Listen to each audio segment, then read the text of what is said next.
What's up, gang, and welcome to Film Director Reacts, and today we are doing Loona's new song. I just want to give you a quick update. I know I haven't been doing these videos quite as much. It's because I've been really busy, so I got a message back or email back from CJ Entertainment / Studio Dragon. If you don't know, CJ Entertainment is the biggest entertainment company in Korea. They did the Oscar-winning Parasite, and their TV division, Studio Dragon, has some of the biggest K-dramas in the world, like Goblin and It's Okay to Not Be Okay. What's the other big one they're doing? Hotel Loona. They do a lot of those. So I heard back from them. I actually have been going back and forth with them with some project ideas, and the newest batch I sent them were actually, they wanted stuff that was more personal, so I sent them 3 very personal stories about my time here in LA, also about a time that I was actually recruited by an undercover agency, which I can't really talk too much about, and I won't talk too much about, but I put some things about that in there. And they got back to me and they said that they need stuff with a little bit more levity, stuff that is a little bit more, I think, lighthearted, and my stuff wasn't really lighthearted, so back to the drawing board. I'm very fortunate, though, that at least these executives aren't tired of me. And for any of you guys out there who are interested in a job in entertainment or working in entertainment, you have to realize that this is kind of what it's like. You put a lot of work into stuff, and then it's very easy for people to say no. And no could be for legitimate reasons. Maybe your thing isn't very good, or it's just not what they're looking for. Or it could just be, like I said, you know, maybe just kind of outside of the realm of what someone's looking for at that particular time, or like I said, it could also just be not any good. So, generally speaking, and I'm very fortunate and very thankful that I actually am connected to executives who are willing to look at my stuff and tell me, you know, what they would like. For the majority of the people who are not in my position, it's exponentially much more difficult because nobody's giving them feedback. They're just blindly pitching things in places, or for the most part, not even able to pitch things into places because usually it's very hard to get those connections directly to streaming services or to networks. So maybe they're going to somebody who knows somebody who knows somebody, and that person doesn't really know someone, and it's just this big chain, and it's basically impossible. So again, guys, I'm telling you all this for a reason. Why am I telling you this? It's because I actually do professionally work in entertainment, and I'm giving you an eye in to what really goes on so that you can see at home or wherever you're watching this what really goes behind the scenes into creating things that you actually will watch on TV or streaming services or in the movies, and how to get things there and what that process looks like, because I don't really know anyone on YouTube who is actually professional in the way that I'm doing things and can show you into those processes. So I want to kind of lift back the veil for you a little bit, because it's a very long, often difficult process, and so I'm kind of letting you into what the process is like, so that when something happens great, then we can all rejoice together and be like, well, look, remember, I've been working on this for a year and we talked about it, and hey, this is what happened. So this way that we can kind of go through this together and you can kind of see what it takes. So that is the update about CJ Entertainment. I just finished my rough treatment of my new series to shoot over to Netflix. I like it very much. It does need a little bit of polish on it, so it'll probably take me a day or two to send that, to finish that off before I send it over there. Also, Ubisoft, you know, the game company that make Assassin's Creed and a bunch of stuff, they have a TV film department, and I know the girl over there, and she's really, really awesome, and she told me what they're looking for, so I'm going to try to create some stuff over there as well.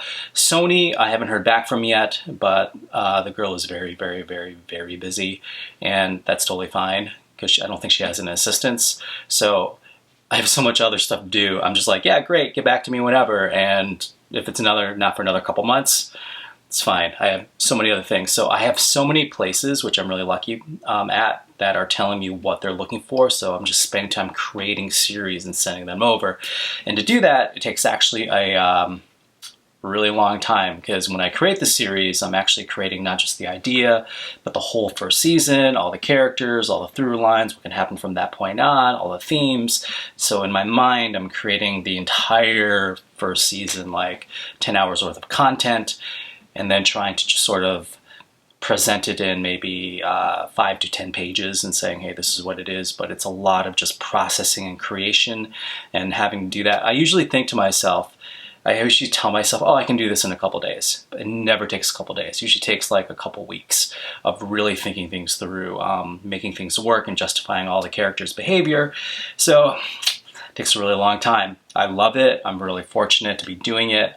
Just letting you guys know. If you have any questions about the process and doing TV film stuff, then drop them below. I know this is not why you're watching this channel right now, to hear all this stuff. You actually want to get to Loona, so let's get to that.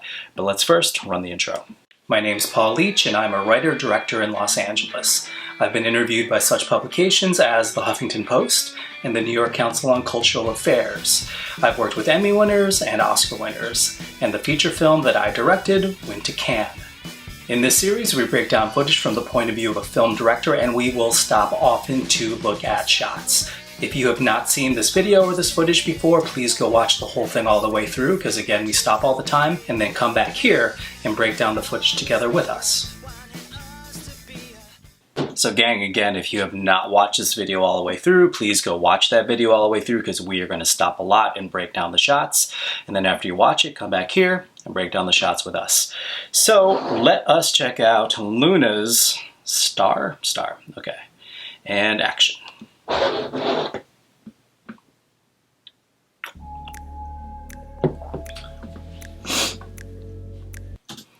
This is an interior, and this is a Loona video. Oh my goodness. Okay, I got to take another sip.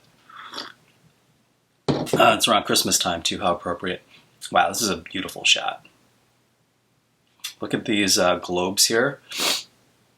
They're creating some lighting. I guess maybe people, you guys said it's because people are called orbits, so it's kind of all planetarily themed.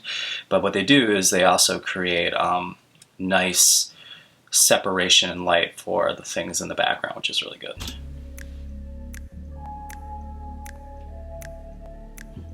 Nice set. You're in my mind when I'm asleep. I'm seeing stars sinking the streets. I don't want to spend these hours with nobody else. I'm in your mind. So I'm going back a little bit because I really like that set. This is beautiful. I love this. You know, I like exteriors. Looks really good. There's a lot of really cool shots, like exteriors in this, but they just went by so fast. I'm assuming that we're going to come back to these things a little bit later, that they're just kind of like showing a flash, and then we're going to come back later to them. Loona style, I think what they do is each girl kind of has their own little scene or setting, so I'm assuming that that's what's going to happen here. Making a lot of assumptions.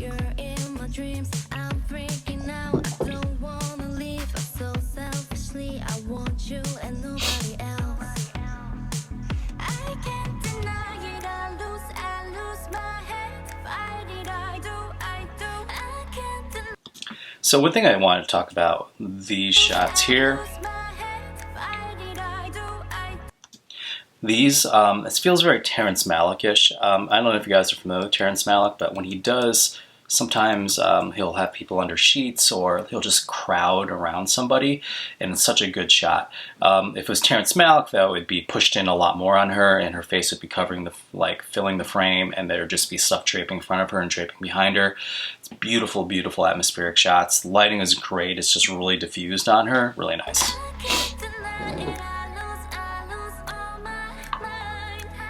I realize there's a lot of lore here I'm not getting.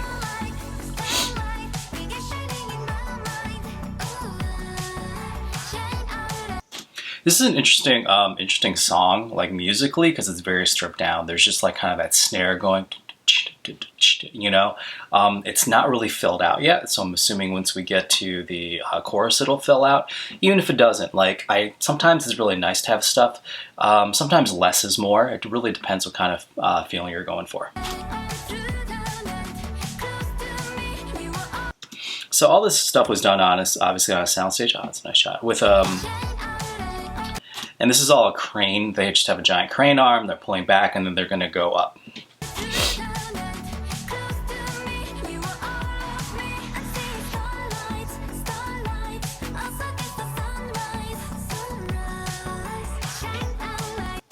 So what I'm waiting for now is for them to start running. I'm so used to people like running through Loona videos, so I'm getting a little I'm getting a little surprised with this because all the Loona stuff I usually expect is not happening. Exteriors, running, cameras whipping around. A lot of extra people who aren't in Loona in the videos. These cinematic outdoor shots.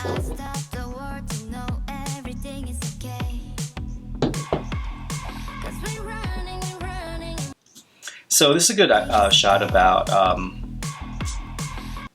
so this, when you look at the exterior here, this is what you call really blown out. And this is done for effect. It's shallow focus, but it's really blown out. By the way, on opposite sides, it kind of shows what distance between two people emotionally. So typically speaking, I think I've talked about this in another Loona video. I don't know if I had to take that one down or not, but when you blow things out like right here or like right here, generally you don't do that in TV and film because what happens is there's nothing you can do with anything that's blown out. So right here, like in these areas that are blown out, there is no information at all on the camera. It's like blank, it's like zero. So if you up the contrast or lower the contrast, do anything, this still stays completely white. There's nothing you can do with it because there's no information in those white spots.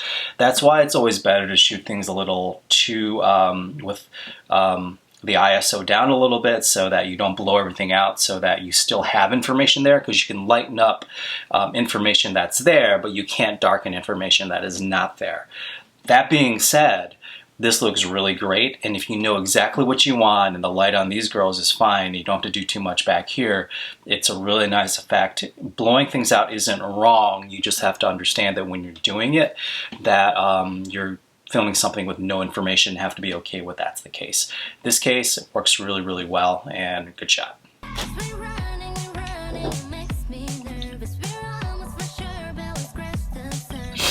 So that girl, I think it's Kim Lip, she was in that same sheet thing that the other girl was in. New set.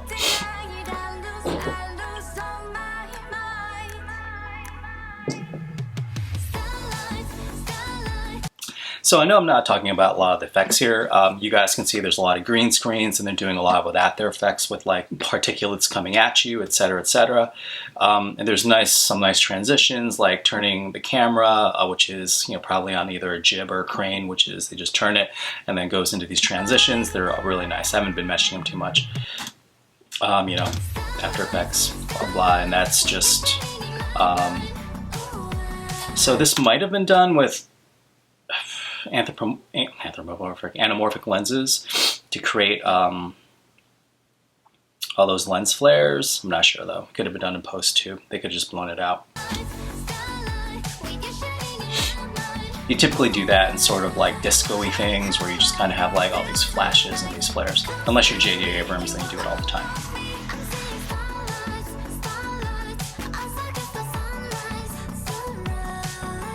Good sets, I like these. Man, this is so different. This is not expected from a Loona video.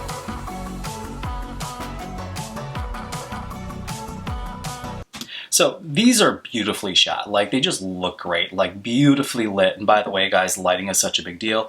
And you notice here that these girls, I think we talked about the Kachi video, like these girls, the background is super busy. This is the way I want to show you the difference. The Kachi video, they actually had drapes like down here. But notice how forward the girls are from the drapes. And the busyness is okay because you understand here the background is busy, but their outfits are not busy, so it creates a contrast. And then also they're so far forward from the busy background that it creates a separation. With the Kachi girls in their video, they're wearing busy outfits against a busy background, and they're directly against it, like as close as I am to this wall almost. And what there was no separation. It was just everything was kind of mushing together.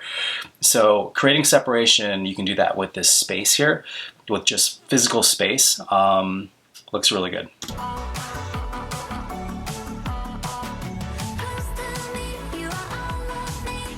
Now I notice they're separated into groups here. Are they just their different subunits?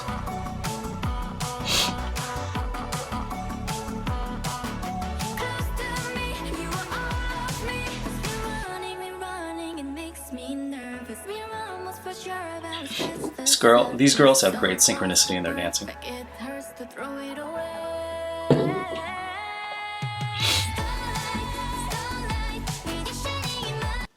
So I'm assuming there's a lot of hidden stuff here based on their lore, in terms of like these globes and everything. You guys can help me out.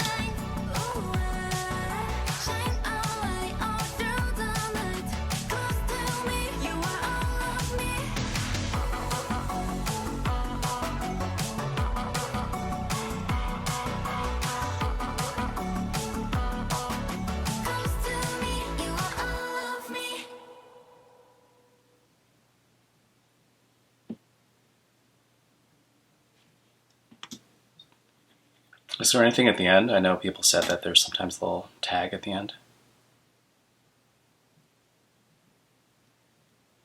Nope. Okay. Okay, there wasn't anything at the end. So, I'm a big fan of Loona. Like, I've gotten more and more a fan of theirs, especially with all the lore. They're definitely in my top three or four groups. This is very different than the stuff I'm used to seeing from them, and I like it. This is more, I think, typically what you'd see from most K-pop bands, where it's a lot of interior sets and just kind of switching back and forth and switching those sets up.